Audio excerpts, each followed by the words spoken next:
Bonsoir mes très chères dames, ce cours est la deuxième partie sur le thème de la pudeur, de cette fameuse série. Alors le cours est réservé uniquement pour les femmes et c'est les Iloui Nishmat Sarah Bat Esther. Bezrat Hashem.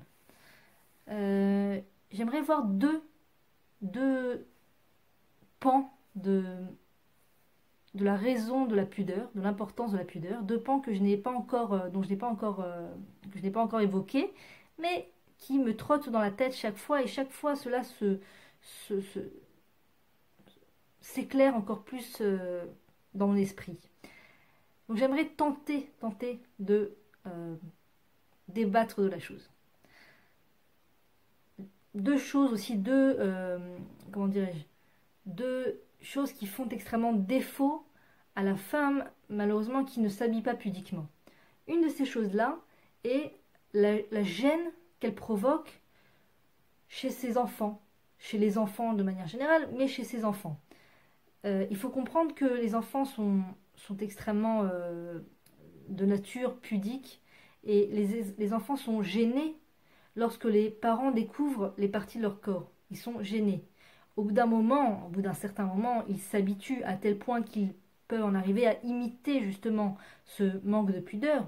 Mais encore dans leur jeunesse, dans leur enfance, ils ont encore cette sainteté d'esprit et l'esprit saint et saint, c'est-à-dire dans les deux sens du terme, saint Kadosh et saint Bari, dans le sens que les parties du corps dévoilées de leurs parents, qui ne sont pas censées être dévoilées, les gênent extrêmement. Les gênent provoquent chez eux une grande gêne. Et cela, ils ne l'expriment pas, bien entendu. C'est ça le propre de l'enfant, c'est que tout ce qu'il ressent, il ne l'exprime pas, justement. D'où l'importance d'agir avec des pinces avec les enfants et au maximum de protéger cette merveille qui s'appelle l'enfance, pour permettre à nos enfants d'être des adultes équilibrés, si Dieu veut. En l'occurrence, une des choses qui les aide à être équilibrés, c'est justement de voiler autant que possible les parties du corps qui doivent l'être, même à la maison justement. Les enfants nous aident en cela que par gêne par rapport à eux, on va faire plus attention. C'est très important de prendre en considération leurs sentiments personnels, ce qu'ils ressentent. On ne peut pas les bafouer, on ne peut pas bafouer leurs sentiments sous prétexte qu'ils n'expriment pas les choses. On ne peut pas faire comme si que les choses n'existaient pas. Il faut être suffisamment sensible pour prendre en considération la gêne causée chez l'enfant lorsqu'il voit les parties du corps de ses parents dévoilées. Et je ne vous parle pas des enfants qu'on l'amène sur des plages mixtes. Malheureusement, c'est terrible ce à quoi les enfants peuvent être exposés là-bas, de manière générale, même les adultes. Mais les enfants, c'est encore plus problématique parce qu'ils épongent des choses qu'ils ne sont pas censés éponger. Ils épongent comment dirais-je, une façon de vivre et d'être léger, de ne pas faire attention à sa façon de se vêtir. Et du coup, ça va amoindrir leur perception de la pudeur. Une perception qui, logiquement, si on arrive à bien la protéger, l'enfant de lui-même, sans qu'on ait vraiment besoin de lui expliquer trop, de façon importante, l'importance de la pudeur. Si l'enfant s'est suffisamment imprégné de la pudeur irréprochable de sa maman, logiquement, l'impudeur devrait le gêner, devrait le déranger, de façon naturelle. Mais malheureusement, si on expose trop les enfants justement à cette légèreté d'esprit de ne pas faire attention à ce qu'on montre aux autres, on n'est même plus conscient de ce qu'on montre, de ce qu'on montre pas, on n'a pas conscience vraiment, eh bien ça dénature justement cette pudeur naturelle qui est chère, qui est extrêmement chère de l'enfant. Et cela ne lui rend pas service. Le deuxième pan que j'aurais aimé voir avec vous, c'est le fait d'attirer le regard. Donc, pourquoi aussi tout cet intérêt de la pudeur? C'est que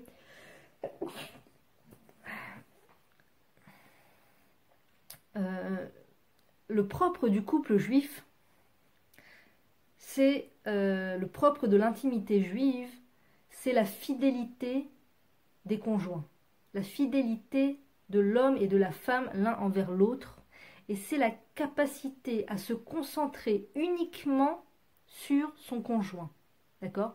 Dans les moments d'intimité du couple, l'homme doit n'avoir en tête que sa femme et la femme ne doit avoir en tête que son mari. Et de cela découlent des choses extrêmement importantes et élevées au niveau spirituel. L'âme des enfants qui découle d'un couple qui est concentré l'un sur l'autre sont des âmes beaucoup plus qualitatives, brillantes et grandes que les âmes qui sont malheureusement le résultat d'un manque de concentration entre l'homme et la femme, dont les esprits sont complètement éparpillés. L'homme pense à 1000 choses, la femme pense à 1000 choses, l'homme pense à 1000 femmes, malheureusement, chas v'shalom, la femme pense à 1000 hommes, chas v'shalom, l'homme de la publicité, l'homme du film, l'homme de la pub, du journal, l'homme, le voisin, le copain avec qui elle a parlé, que Dieu préserve, et le mari a en tête la copine, la voisine, la femme du film, la femme de ça, et malheureusement, les esprits sont éparpillés. Et ce qui fait que l'intimité du couple, malheureusement, n'est pas propre, n'est pas suffisamment propre pour attirer ces grandes âmes qui sont extrêmement brillantes et qui vont sauver le peuple juif tellement leur force intérieure est inébranlable. Donc, l'importance du couple, de l'intimité de la femme juive et de l'homme juif est justement la pudeur, la fidélité dans la tête et la concentration l'un sur l'autre, ne pas avoir l'esprit éparpillé. Et donc, malheureusement, quand une femme va justement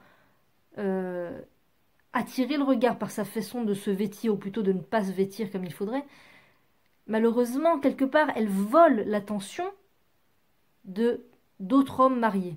Elle va voler l'attention d'autres hommes mariés. C'est-à-dire que les hommes mariés qui vont avoir accès visuellement à cette femme vont avoir à l'esprit, sans le vouloir, sans spécialement chercher à reproduire cela, mais vont avoir à l'esprit cette femme justement qui a attiré leur regard.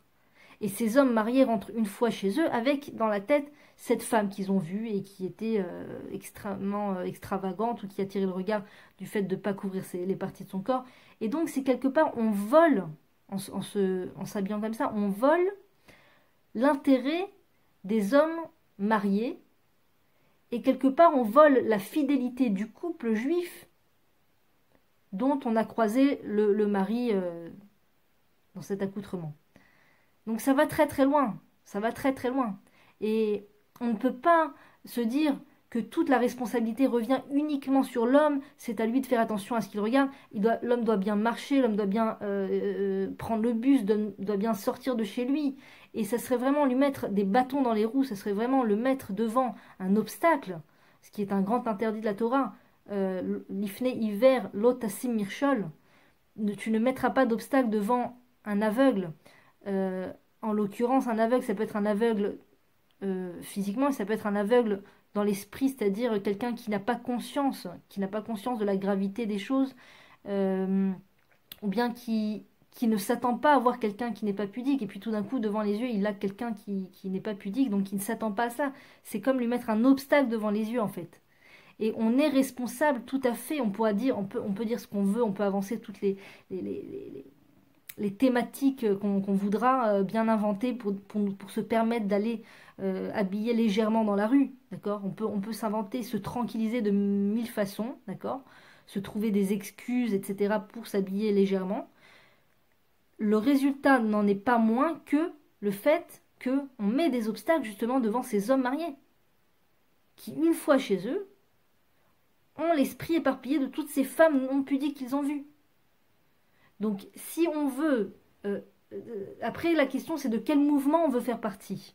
Est-ce qu'on veut faire partie de ces femmes, justement, qui remettent la responsabilité de leur façon de se vêtir entre les mains des autres, d'accord ? C'est pas ma responsabilité. Ma façon de me vêtir n'est pas entre mes mains, c'est pas ma responsabilité, c'est la responsabilité des autres.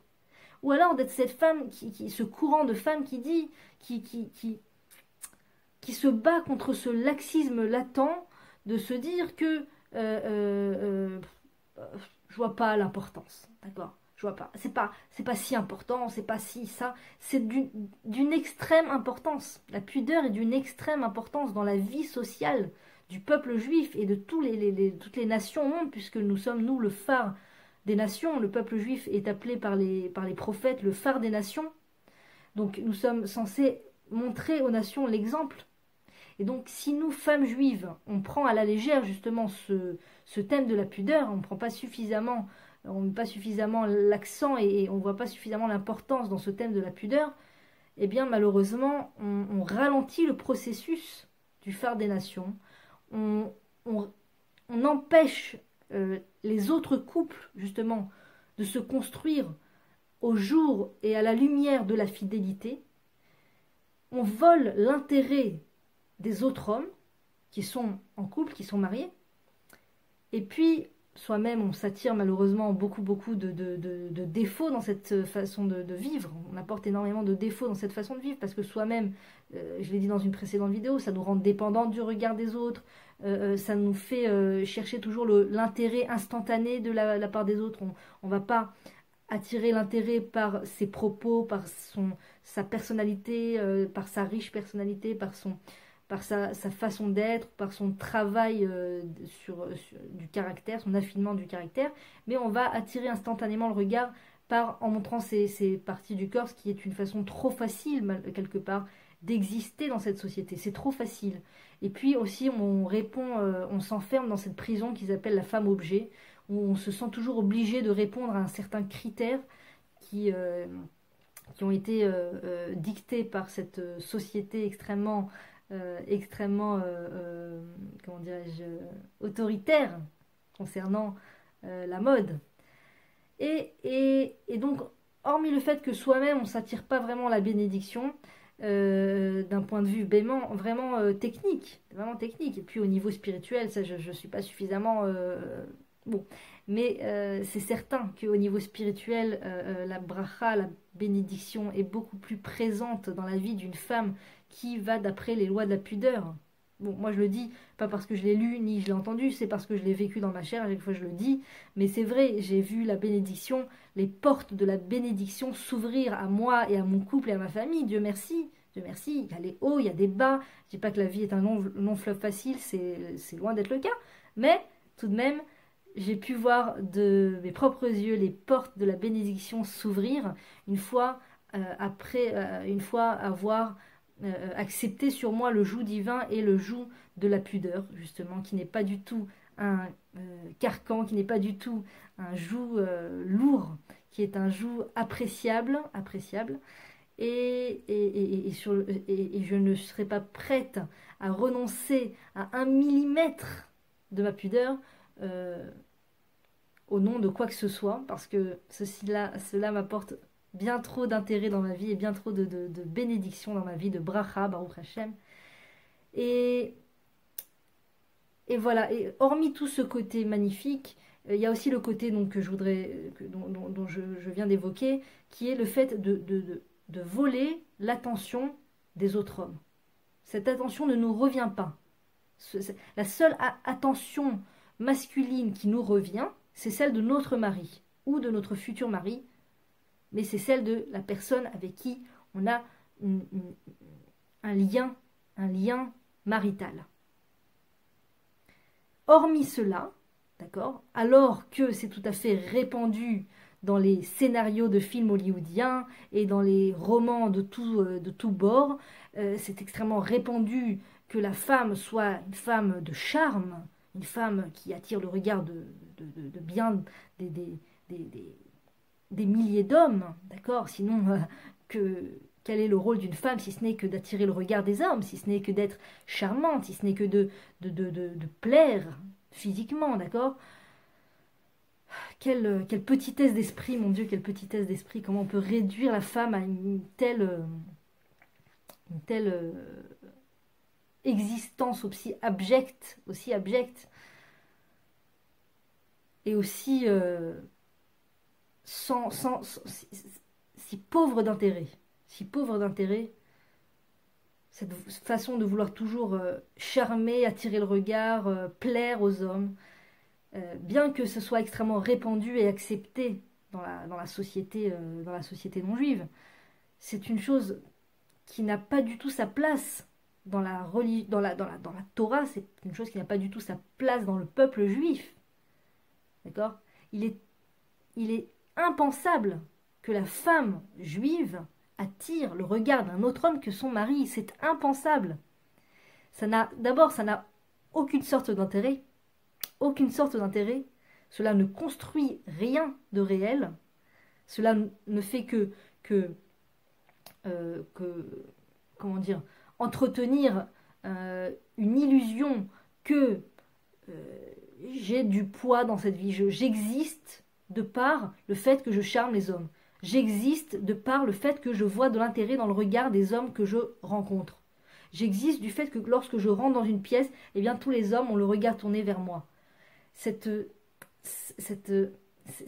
insipide, c'est tellement insipide au regard de la réelle importance qui est donnée à la femme, à la lumière de la Torah. La femme a un rôle tellement important, tellement profond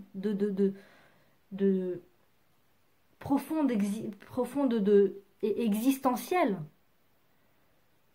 Comment est-ce qu'on peut se laisser aller à croire un instant que le rôle de la femme, c'est quelque part d'attirer le regard de l'homme, des autres hommes que son mari? Comment est-ce qu'on peut attitrer à la femme juive une telle façon d'agir, cela n'a pas la place dans la vie de la femme juive. Cela n'a pas sa place. Ça fait partie d'une illusion des peuples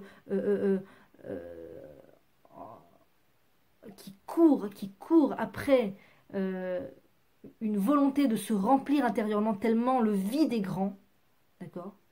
Tellement le mensonge que les charlatans ont laissé en manipulant la Bible et en manipulant le peuple juif. Les peuples ont voulu croire à une autre existence que celle à travers le peuple juif.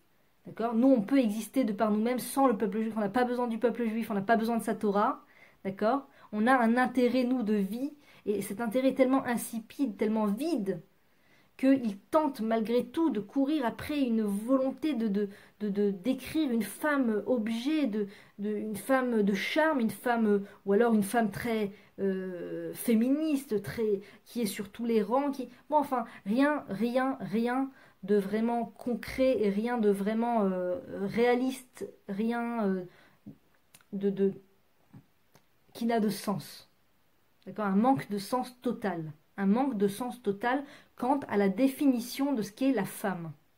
La femme, à la lumière de la Torah, à partir du moment où on commence à étudier la dimension de la femme dans le Tanakh, dans la Bible, dans la Torah, à la lumière de la Torah, on ne peut plus laisser la place à cette imagination malvenue qui est celle de faire de la femme une femme objet, une femme qui montre les parties de son corps à d'autres hommes, une femme qui attire le regard d'autres hommes. On ne peut plus laisser la place à ce cas de figure. C'est plus possible. Donc, cette improbabilité de la femme objet qui n'a pas sa place dans la Torah, justement, est justement balayée grâce aux lois de la pudeur. Les lois de la pudeur mises en place permettent enfin de prendre conscience du potentiel du rôle de la femme. Et dès lors, de comprendre. Et sans ces lois de la pudeur, rien n'est perceptible. C'est comme ça, c'est sine qua non. C'est tout à fait obligatoire. C'est-à-dire que à partir du moment où on commence à mettre en pratique les lois de la pudeur, on commence à prendre conscience de cette dimension. Et on peut crier à tue-tête jusqu'à demain, pourquoi est-ce que la femme devrait se couvrir, et pourquoi, tant qu'on n'a pas baissé la tête en se disant la Sevenishma, on fera et on comprendra après, même si on ne comprend pas tout de suite pourquoi. D'abord on fait parce que de par notre définition de juif, nous sommes un peuple qui a reçu la Torah de par le fait que nous avons prononcé cette phrase Naaseh Venishma. D'abord on fait et après on comprend. C'est la mesure sine qua non qui nous permet réellement d'accéder à cette dimension de la femme. Et on ne peut pas être entre deux chaises, on ne peut pas être sur tous les bords, sur tous les fronts, un petit peu là, un petit peu là, un petit peu la femme juive, un petit peu la femme européenne, du film, un petit peu la héroïne du film, et un petit peu la femme mère, et puis un peu la mère poule, et puis un peu la Wonder Woman, et puis un petit peu être un peu sur tous les bords. Ça n'existe pas, d'accord? On nous dit en hébreu pour dire aussi et aussi et aussi, être aussi et être aussi et être aussi, on dit le mot gam. Gam, gam, gam. Gam, vegam, vegam, c'est le mot gamgem. Bégayer, bégayer, gamgem. Le fait de vouloir être sur tous les fronts, finalement, on n'est sur aucun front. On n'arrive pas, si on veut être un petit peu la femme objet, et un petit peu la hollywoodienne, mais un petit peu la femme juive, et un petit peu ça, au final, on n'est rien. On n'est rien, ni l'un ni l'autre. Donc d'un côté, tant mieux, parce que être à fond une femme objet, c'est la perdition de la femme. Mais d'un autre côté, j'entends souvent, on peut être moderne, on peut être, cela n'exclut pas cela, on peut tout à fait être religieuse, mais être sur les podiums ou sur... non, on ne peut pas. On ne peut pas. On ne peut pas parce que on n'a que deux mains quelque part. Hein. Spirituellement, c'est pareil. Si physiquement, il y a un corps qui n'a que deux mains, d'accord, on comprend bien qu'on ne peut pas faire plus de trois choses à la fois, tenir plus de trois choses à la fois, d'accord? Intérieurement, spirituellement, si on veut être aussi là et aussi là et aussi là, on n'est nulle part. On est nulle part. Donc il faut choisir son camp bel et bien, clairement, trancher et aller avec la vérité, aller d'après le chemin de la vérité, d'accord? Ne pas se laisser, comment dirais-je, ne pas accepter ces pots de vin de la société, aguicheurs et croustillants certes, mais qui sont des pots de vin et ça n'en reste pas moins interdit par la Torah. On n'accepte pas de pots de vin. C'est le premier télim du livre des psaumes. L'homme juif ne doit pas accepter de pots de vin. Et oui, les films extérieurement, les vêtements extérieurement de la société non juive ont l'air très très croustillants, etc. Mais ce ne sont que des pots de vin quelque part qui après, petit à petit, nous attirent à eux. Et après, ben, on se retrouve piégé. Et le propre de l'être juif, c'est d'être un ben chorin, une bat chorin, c'est d'être quelqu'un de libre pour pouvoir servir son Dieu. Donc si on sent que dans notre vie, il y a des choses qui nous emprisonnent et qui ne nous permettent pas de vivre notre vie de femme juive complètement, c'est-à-dire à part entière, alors il faut mettre la lumière sur ces choses-là et se défaire de ces choses-là, de se dégager de ces choses-là qui nous empêchent de vivre notre vie complètement à la lumière de la Torah et complètement en adéquation avec ce qu'on est censé être. Parce que chaque femme au monde, chaque femme juive au monde, c'est exactement ce qu'elle est censée être. Et a une âme qui lui crie à l'intérieur ce qu'elle est censée être, où est-ce qu'elle est censée être, et ce qu'elle est censée faire. Et il ne suffit à la femme que d'être à l'écoute de son âme, de bien sûr s'inonder de cours de Torah, parce que En Maïm et la Torah, il n'y a pas d'autre eau que, si ce n'est la Torah. Quand on parle d'eau, on parle de Torah en fait. Une plante ne peut pas pousser sans eau, une femme juive ne peut pas évoluer sans Torah. Ce n'est pas envisageable. Et donc voilà, s'irriguer de beaucoup de doses de Torah, Bezrat Hashem, et ne pas avoir peur des remarques et des reproches sarcastiques de la société. En général, il n'y a pas tant de remarques que ça. Des fois, il n'y a même pas du tout de reproches ni de remarques. On se fait des fois une montagne, on n'ose pas mettre en pratique les lois de la Torah parce qu'on se fait une montagne de ce que les autres vont dire. Et justement, plus on se fait une montagne de ce que les autres vont dire, plus on attire à nous ces reproches des autres. Et plus on est entier avec ce qu'on fait, d'accord? Et on ne se pose pas mille questions. C'est la loi, on la met en pratique. Bezrat Hashem, eh bien, l'aide divine ne tarde pas. Et les reproches, Dieu merci, ne sont même pas, ne sont pas. Et donc finalement, on peut être cette personne libre pour pouvoir servir son Dieu. Voilà, je vous invite toutes à vivre à la lumière de la Torah, à vous irriguer, à vous arroser de cours de Torah et à pouvoir mettre en pratique les lois de la pudeur qui sont une réelle bénédiction pour la vie de la femme, qui sont les clés de sa liberté réelle, intérieure, pour être l'être brillantissime qu'elle est à l'intérieur et pour pouvoir briller de mille feux comme un diamant qu'on aurait mis sur un magnifique bijou. Ce bijou, c'est les lois de la Torah. Et ce diamant, ben, c'est l'âme de la femme, c'est l'âme de la personne. Alors, soyons ce bijou fantastique et éclairons le monde de par notre acceptation du joug divin. À très bientôt, mesdames. Que Dieu soit avec vous. Partagez un maximum.